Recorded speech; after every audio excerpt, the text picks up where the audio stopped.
You don't understand, Mom. My daughter said it like a door closing, not slammed, just firmly shut. Sarah stood at my kitchen counter, her hands wrapped around a travel mug, her car keys already in sight. Morning light came through the window and turned the steam into a little cloud between us. I'm just saying Emma doesn't need another jacket, I told her. She needs you to slow down and listen when she's upset. Sarah's jaw tightened. You don't understand what it's like now. I'm working full-time, managing the house, dealing with Mark's schedule, Emma's school. It's not the same as when you raised us. Those words stung more than I expected. Not because she was wrong about life being different now, but because of how easily she dismissed everything that had come before. I raised 2 children while working nights, I said quietly. I remember something about being tired. She let out a breathy, impatient laugh. It's not just about being tired. It's about boundaries, Mom. You can't keep telling me how to raise my daughter. Times have changed. You don't understand. My kitchen, which usually felt warm and small and safe, suddenly felt like a room I didn't belong in. The magnets on the fridge, the grocery list on the wall, the half-sliced apple on the cutting board, all witnesses to a conversation I hadn't seen coming. I was only trying to help, I said. My voice sounded thinner than I liked. I know, she replied, but her eyes were already on the clock. But when you tell Emma I used to do things differently, it makes me look bad. It makes her question me. I need you to stop doing that. On the table behind her was the little denim jacket I had bought for Emma, the one with the embroidered flowers on the pockets. Emma had twirled in it the night before, delighted, while Sarah scrolled through her phone. Now Sarah glanced at it and sighed. You can't keep rescuing her, Mom. She needs to learn to deal with things on her own. You don't understand how kids are now. How anxious they are. How overwhelmed. I looked at my daughter, my girl who once fell asleep on my chest in a one-room apartment while I still smelled like the diner where I worked nights. I had spent years understanding things nobody explained to me: overdue bills, empty fridges, men who left, children who stayed. But according to her, I didn't understand. I see she's anxious, I said. I see you are, too. Sarah's eyes flashed. This is what I mean. You turn everything into a lecture. You don't get therapy, or boundaries, or burnout. You raised us in a completely different world. Please. Just, stay in your lane, okay? She kissed my cheek like a peace offering that never quite arrived, grabbed her bag, and called, Emma, come on, we're late. Emma ran in to hug me, pressing her warm face into my waist. Bye, Grandma. I'll wear the jacket next time, she whispered, like it was a secret. The door closed behind them. The apartment went suddenly quiet. I picked up the little denim jacket and smoothed the sleeves. On the counter, my coffee had gone cold. On the chair, my old cardigan had slipped halfway to the floor. I stood there for a long moment, my hand resting on the back of the chair, listening to the ticking clock and the distant sound of Sarah's car pulling away. I told myself it was just another argument. Mothers and daughters fought. They said sharp things and forgot them later. But the words echoed anyway. You don't understand. At the time, I thought those words were just another wound I'd carry in silence. I didn't know yet that they would push me toward one of the most important decisions of my life. If you've ever been told you don't understand your own child's life, stay with me, you may need to hear what happened next. For a few days after that morning, I moved through my life like someone walking in a house after the lights have gone out. Everything was familiar, but I kept bumping into things. I heard Sarah's words every time I picked up my phone and found no new messages. You don't understand. When I folded laundry, I remembered the nights I used to hang damp shirts over the radiator in our old apartment so they'd be dry for school. When I paid the electric bill online, I remembered standing in line at the utility office with 2 cranky kids and not enough money, hoping they'd give me one more extension. Apparently, I didn't understand. One afternoon, Emma called me from Sarah's phone. "Grandma, I have homework," she said in her serious little voice. "We're doing a family history project. I have to bring something from when you were little or when Mom was little. Do we have anything?" "Anything?" I repeated, surprised. "Oh, sweetheart. We have so many things." Sarah's voice floated in the background. "Mom, only if it's not a big deal. She just needs something simple. Don't overwhelm her with stories." "That's the teacher's instructions?" I asked, a bit sharper than I meant. "That's mine," Sarah replied. "Just keep it light, okay? She's already stressed about school." "I'll keep it light," I said. But my chest tightened. My whole life had never been light. It had been heavy and complicated and noisy. But I had carried it anyway. Quietly. After we hung up, I went to the hall closet, the one with the stiff door and the smell of old dust and lavender. On the top shelf was a battered cardboard box with my maiden name written on the side in fading marker. It had followed me through 4 moves, 2 marriages, and 1 widowhood. I rarely opened it. Not because I had forgotten what was inside, but because I remembered too well. Inside were photographs with white borders and worn corners, pay stubs from the diner where I worked nights, a paper hospital bracelet, a pawn ticket from the time I sold my wedding ring to pay rent. There was a small pair of pink baby shoes I could never bring myself to throw away. Sarah's. I picked them up. The soles were barely worn. I remembered how I used to hold them against my cheek when she was at her father's for the weekend and the apartment felt too quiet. "You don't understand," she'd said. I ran my thumb along the edge of one photograph. It was of me at 24, standing outside that cramped apartment, holding baby Sarah on my hip. My eyes looked tired and stubborn at the same time. Maybe Sarah was right. Maybe she didn't understand, and maybe that wasn't entirely her fault. I had spent most of her childhood trying to protect her from how hard things really were. I didn't tell her how many nights I cried over bills. I didn't tell her how close we came to losing that apartment. I didn't tell her about the job offers I turned down because they would have kept me from picking her up after school. I wanted her to feel safe, not guilty. I thought hiding the hardest parts was love, I said out loud to the empty room. Maybe it was also a mistake. I pulled out a few items and laid them gently on the kitchen table, the pink shoes, the photo, an old schedule from the diner with my name written in 3 different shifts. The next day, Sarah dropped Emma off on her way to a late meeting. "I'll be back around 6, she said, distracted, already looking at her phone. "Please remind her about the project." "We're going to work on it this afternoon," I replied. "It'll be fine." Sarah paused, just for a second. "Keep it light," she said again. Then she was gone. Emma hopped up onto a chair at the table. "What do we have, Grandma?" I looked at her eager little face, at the way her feet swung above the floor. I thought of Sarah at that age, hair in braids, asking, "Are we rich?" because she had seen another girl's fancy house. I had laughed it off and said, "We're rich in love," because what else could I say? I slid the box closer to Emma. "We have pieces of a story," I said. "You can decide what to take to school. But first, I want to tell you why these things matter." We spent the afternoon with that box. I showed her the pink shoes and told her they were Sarah's first shoes, bought with tips from the diner.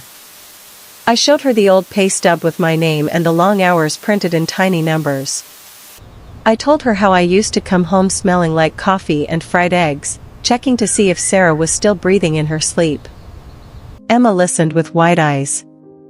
She traced the rim of the hospital bracelet with her finger. "This is when Mom was born?"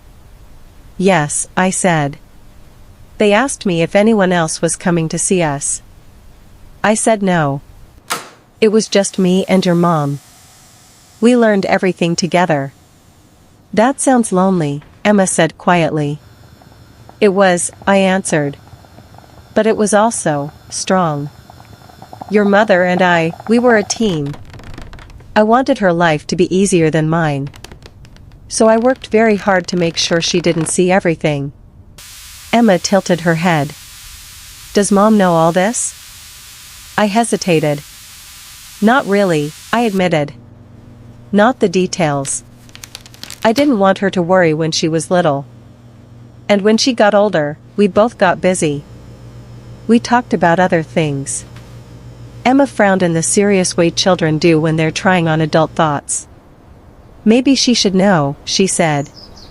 That sentence settled into me like a pebble dropped into deep water. That evening, when Sarah came to pick Emma up, they were already late for something. They were always late for something. Emma clutched the pink shoes and a copy of the photo we had scanned. Mom, look, she said. Grandma was poor when you were a baby. She worked all the time and wore a bracelet at the hospital alone and bought shoes with tip money. We're doing our project about that. I saw Sarah's face change. For a moment, she looked like someone had opened a door she didn't know was there. Then she glanced at me. Is that true? She asked, voice too casual. Yes, I said. It's part of our history. Emma chose it. Mom, Emma continued, excited, Grandma was like a superhero. She did everything by herself so you could go to school and have birthday parties and stuff. Did you know that? Sarah's eyes flicked from Emma back to the pink shoes. Her cheeks flushed. I knew you worked hard, she said to me. I just didn't know all of that. Emma tugged on her sleeve. You always say Grandma doesn't get things, she said, oblivious. But she understood a lot. She understood being poor and scared. That's what I'm going to tell my class. Sarah closed her eyes for a second, as if steadying herself. When she opened them, there was something softer there. Something unsettled, too. We need to go, she said. We'll talk later. I thought that was the end of it. I was wrong. 2 days later, Sarah called me in the evening. Her voice sounded different, quieter, as if she were speaking from another room. Emma did her presentation today, she said. The teacher emailed me. She said Emma talked about you, about the diner, about the pink shoes. She said there weren't many dry eyes in the room. A strange mix of pride and embarrassment warmed my face. I hope it wasn't too much, I said. It was honest, Sarah replied. She drew this little diagram on her poster. Grandma, Mom, me. 3 circles. The teacher said it was powerful. There was a pause. Why didn't you ever tell me? Sarah asked. Not just that you worked hard. I knew that. But the details. The pawn ticket. The hospital bracelet. The shoes. I looked at the open box still sitting on my table. Because I didn't want you to feel like you owed me your whole life, I said. I wanted you to be free. To study, to travel, to complain about your job without thinking, Mom suffered more, so I should be grateful. I thought if I kept the hard parts quiet, you could just live. Sarah let out a breath that sounded like it had been waiting a long time. I used to think you didn't understand my stress, she admitted. All the juggling. The emails. The therapy appointments. The chaos. You told me so, I said gently. I know, she whispered. But when Emma stood there and told her class that you worked nights and cried over bills and still made pancakes in the morning, I realized maybe I'm the one who doesn't understand. Or didn't. The words were soft, but they landed heavy. I'm not asking you to feel guilty, I said. What's done is done. I chose what I chose. I'd choose you again. Every time. I know, she said. That's what makes it worse. I've been talking to you like you're old and out of touch. Like your life started when you became grandma. I forget there was a whole woman before that. I smiled, even though she couldn't see me. I forget it sometimes, too. Another pause. Then Sarah said, could you show me? Not just Emma. Me. The box. The stories. I think I need to see them. That was the moment I understood this wasn't just about the past. It was about what kind of mother I wanted to be now, and what kind of daughter Sarah still had a chance to be. Come by on Saturday, I said. Just you. No errands. No rushing. I'll make time, she replied. I promise. For the first time in a long while, I believed her. On Saturday afternoon, Sarah arrived without Emma, without Mark, without a phone pressed to her ear. She came in carrying nothing but her purse and a tightness around her eyes. I told Mark to take Emma to the park, she said, hanging her coat on the chair instead of the hook. I wanted space. The box was already on the table, the lid set aside. Sunlight slanted through the window, touching the edges of old paper and worn fabric. This looks smaller than I imagined, she said, pulling out the hospital bracelet. It's amazing how much life fits into a small space, I replied. The rest is here. I touched my chest. And here. I tapped my temple. She smiled faintly, then grew serious again. Show me, she said. Please. So I did. We went through the box slowly. I told her about the night the power company finally cut the lights and we played camping by candlelight so she wouldn't be afraid. I told her about the second job I quit because my boss wanted more than overtime from me. I told her about the time I lied to her, telling her I'd already eaten as she devoured the only hot meal in the house. You never made me feel poor, she said, voice thick. That was the point, I answered. She held the pawn ticket between two fingers. You really sold your ring? I sold a ring, I corrected her. I kept my marriage in here. I tapped my heart again. The ring was just metal. You were real. A tear slid down her cheek. She brushed it away impatiently. I've been complaining to you about how hard it is to pack lunches and drive to soccer. And you, she shook her head. And I told you that you didn't understand. I folded my hands together on the table. You were right about one thing, I said. I don't understand everything about your life. I don't speak the language of apps and school portals and whatever parents worry about now. But I do understand what it feels like to be pulled in too many directions, to be terrified of failing your own child. That part hasn't changed. Sarah looked at me for a long moment. I'm sorry, she said finally. Not in the quick way I say it when I bump into someone. I mean it. I've been treating you like a fragile, nosy old lady who doesn't know anything. And that's not true. You know things I haven't even begun to face. That doesn't make your stress less real, I said. You're allowed to find this hard. You're allowed to use new words for it.